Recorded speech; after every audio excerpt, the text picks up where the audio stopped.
Bonjour les amis, nous sommes dimanche.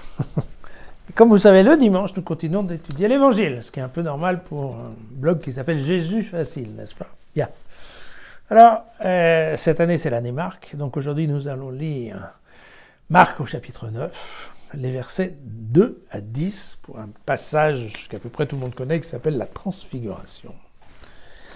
Transfiguration selon Marc. Voilà. Le texte paraît facile, on a tous entendu des milliers de fois, mais en fait, on va essayer d'aller un petit peu plus dans le détail. Je me souvenais que je vous ai dit que cette année, on voyait moins d'évangiles, mais que quand on le voit, on va aller un peu plus dans le détail des choses, et donc n'hésitez pas à retrouver jésusfacile.com pour avoir la version écrite de mon commentaire et du texte original, bien entendu. 6 jours après, Jésus prend avec lui Pierre, Jacques et Jean, et les emmène seuls à l'écart sur une haute montagne. Il fut transfiguré devant eux, et ses vêtements devinrent éblouissants, si blancs qu'aucun foulon sur terre ne saurait blanchir ainsi. Élie leur apparut avec Moïse, et il s'entretenait avec Jésus. Alors intervenant, Pierre dit à Jésus, « Rabbi, il est bon que nous soyons ici, dressons 3 tentes, une pour toi, une pour Moïse, et une pour Élie. » En effet, ils ne savaient que dire, car ils étaient tous saisis de crainte. Une nuée vint les recouvrir, il y eut une voix venant de la nuée, « Celui-ci est mon fils bien-aimé, écoutez-le. » Alors aussitôt, regardant autour d'eux, ils ne virent plus personne d'autre que Jésus, seul avec eux. Comme ils descendaient de la montagne, il leur recommanda de ne raconter à personne ce qu'ils avaient vu, jusqu'à ce que le Fils de l'homme ressuscite d'entre les morts. Alors ils observèrent cet ordre, tout en se demandant entre eux ce qu'il entendait par « ressusciter d'entre les morts ».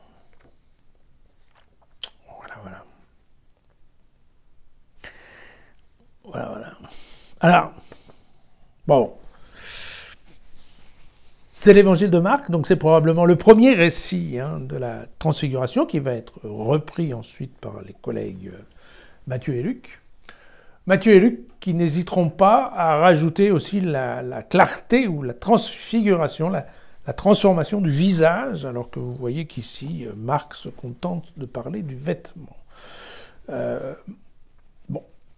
Évidemment, ça nous rappelle quelque part, d'une part, le baptême de Jésus qu'on a lu il n'y a pas très très longtemps, puisque vous vous souvenez que dans le premier chapitre de Marc, il y a également la voix qui descend et qui dit « Tu es mon fils bien-aimé ». D'accord. Donc évidemment, c'est la deuxième fois que Marc organise ce qu'on appelle techniquement une théophanie, c'est-à-dire que Dieu parle directement aux hommes.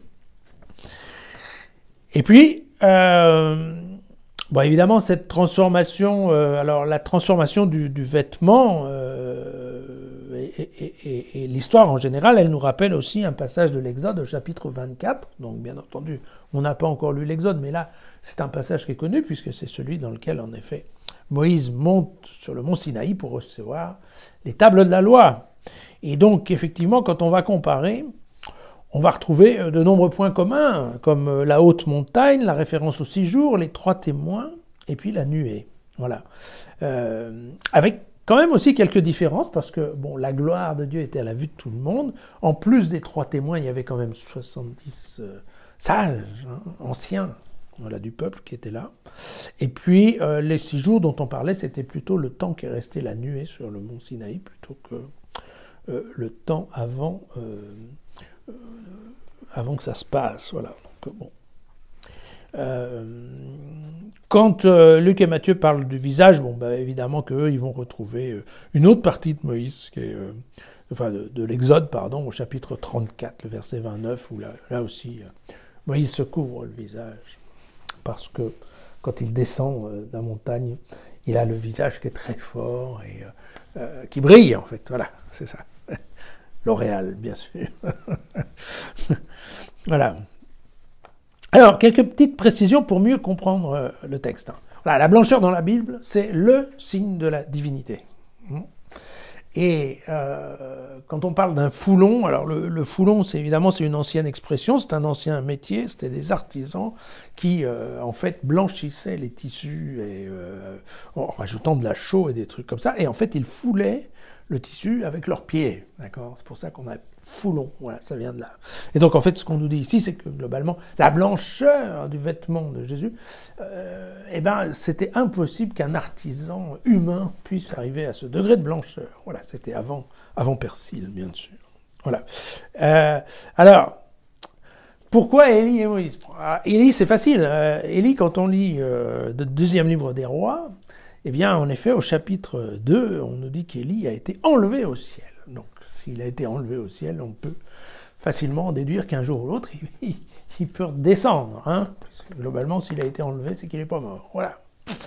Quant à Moïse, alors Moïse, ça c'est un peu plus délicat, parce qu'en effet, dans le Deutéronome, au chapitre 34 et au verset 5, on nous dit bien que Moïse est mort au pays de Moab, et au verset qui est juste après, on nous dit quand même que personne n'a jamais vu son tombeau, ce qui laisse la porte entrouverte pour lui aussi une éventuelle ascension, hein, une éventuelle élévation. Voilà. Et évidemment, la porte entrouverte, eh bien, la piété populaire l'a franchie, et c'est l'historien, toujours le même, hein, parce que c'est celui qui a beaucoup écrit là-dessus, donc Flavius Joseph, qui a dit qu'en effet, il y avait une tradition qui disait que voilà, Moïse, lui aussi, avait été enlevé, en fait, quelque part, il n'était pas tombé dans le ravin, et donc on pouvait en déduire qu'il avait été enlevé. Bon, voilà. Donc en fait, ce sont non seulement les deux grands prophètes du monde juif, mais en plus, ils sont pas morts et enterrés, donc on peut en déduire que éventuellement ils peuvent revenir. Voilà. Alors, l'histoire des tentes, évidemment, en fait, alors, l'histoire des tentes, d'ailleurs, j'ai vu ce que je vous avais raconté en 2022 à propos de cet évangile. Je vous ai dit quelque chose qui depuis est passé. Enfin, je vous ai peut-être dit une bêtise, en fait. Voilà. Pourquoi? Parce qu'on calcule que ça se passe le jour de la fête des tentes et on se dit, voilà, ouais, en fait, il veut faire des tentes parce que c'est la fête des tentes. Mais non, pas du tout, c'est pas ça. En fait, la question, c'est uniquement, enfin, c'est ce que croient les exégètes aujourd'hui, c'est qu'effectivement, les disciples étaient tellement effarés que même Pierre ne savait plus où donner de la tête, ils savaient plus quoi faire, et la seule chose à laquelle il a pensé, c'était de construire une tente pour faire durer l'instant, hein, voilà, tout simplement. Ouais, ok, les gars, vous êtes là, installez-vous, et comme ça, vous pouvez passer la soirée ensemble. C'est pas plus compliqué, en fait, l'histoire de la tente que celui-ci.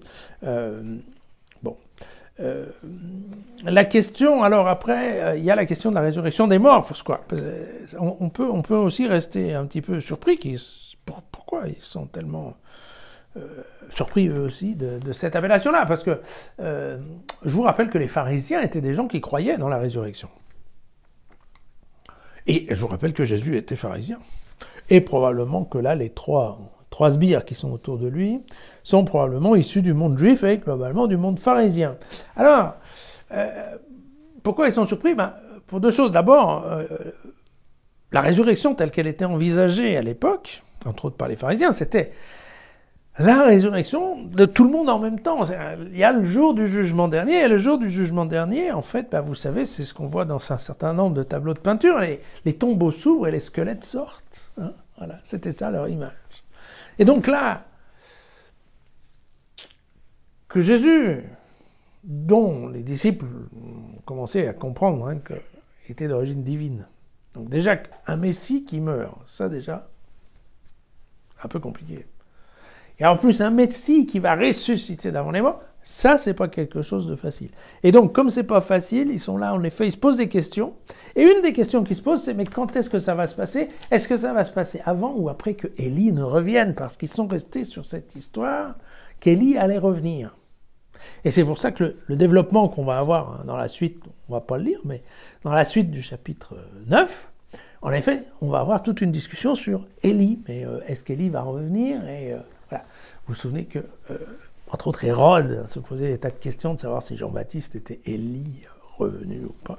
Et donc voilà, l'idée, c'est pour cette raison que même si, d'ailleurs, au chapitre 8, chapitre 8, Jésus les avait prévenus, il leur avait dit il faut que le Fils de l'homme souffre, hein, il faut qu'il meure et que 3 jours après, il ressuscite.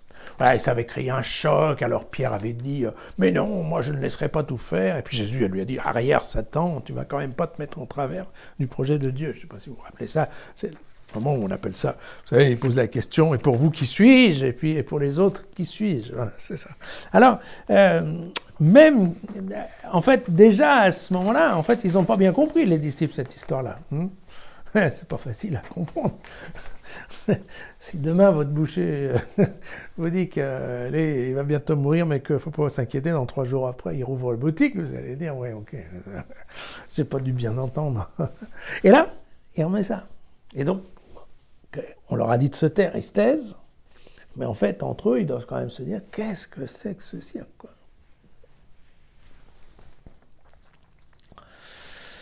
Voilà. Alors, quand au milieu d'un texte relativement banal, parce que l'évangile de Marc, c'est quand même un évangile, c'est un récit assez factuel. Quand au milieu arrive un discours comme ça, complètement merveilleux, pour ne pas dire magique, il faut toujours se poser la question, ok, qu'est-ce que l'auteur a voulu nous dire et pourquoi il a voulu le dire? Et c'est de ça dont on va essayer de réfléchir un peu. Alors tout d'abord, je voudrais vous dire que ce témoignage divin, que effectivement, ouais, oh, c'est mon fils, écoutez-le, ça tombe assez bien. Pourquoi? Parce que dans le chapitre précédent, dans les versets précédents, vous aviez Jésus qui leur disait tout simplement, qui veut me suivre peut me suivre, mais qui prenne sa croix. Et juste après, il disait, qui veut sauver sa vie, la perdra. Bon, il y a quand même de quoi secouer un peu un certain nombre d'enthousiasmes. Là, qui est le témoignage qui arrive de Dieu? En fait, globalement, c'est le bon moment dans le flux littéraire. Ça a du sens, comme on dit aujourd'hui. Ça calme un peu tout le monde. Voilà. Ce que fait Marc quand il affiche alors Jésus avec Moïse et Élie, c'est tout à fait bien vu. Pourquoi? Parce que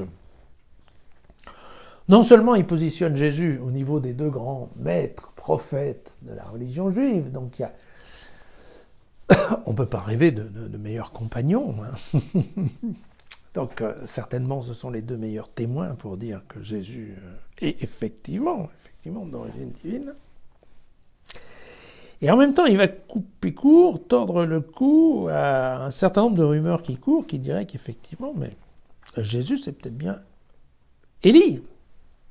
Ou plutôt, non, Jean-Baptiste, c'était Élie qui est revenu, mais donc lui, c'est le nouveau Moïse. Vous savez, c'est toute cette histoire. Jésus en nouveau Moïse. Et donc là, évidemment, avec une photo pareille,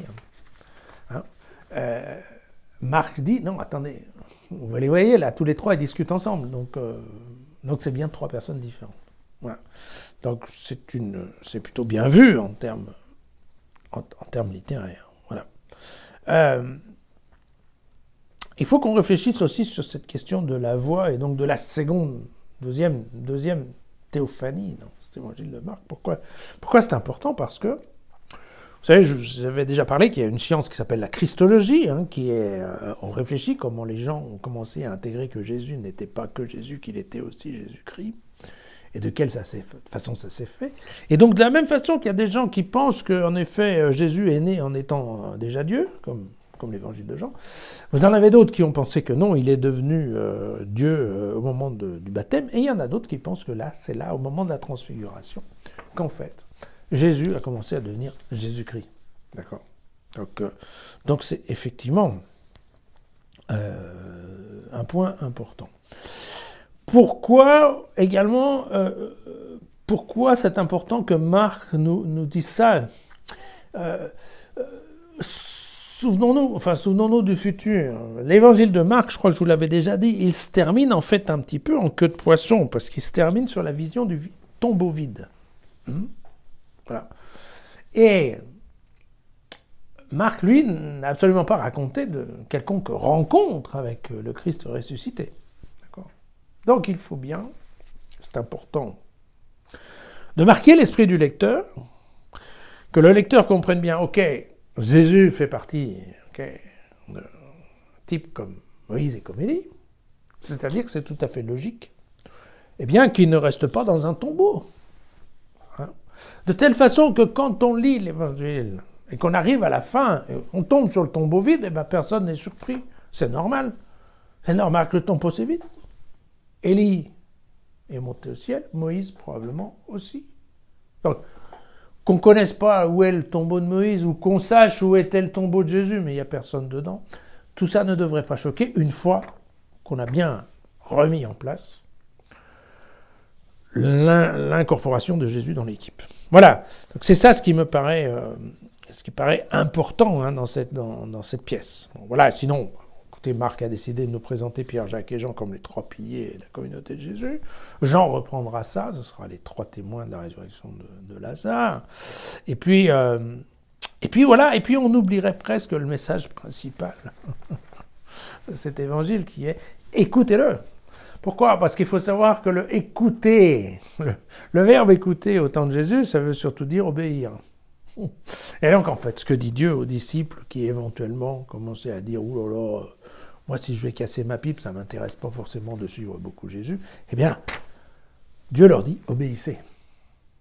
Obéissez. Et donc ça, les disciples l'ont bien compris. Et ça nous permet, en tout cas ça permet aux lecteurs de l'Évangile de Marc, de commencer à comprendre pourquoi, en fait, tous ces disciples se sont mis en marche derrière Jésus, alors qu'il leur promettait globalement de perdre leur vie. Pourquoi ? Tout simplement parce que Dieu leur a dit « obéissez, écoutez ». Voilà. Bon, pour nous, aujourd'hui, les mots sont un peu différents. « Écouter » veut bien dire ce que ça veut dire, mais le message, il reste quand même valable pour nous. Écoutons, sachons écouter. Voilà. À demain.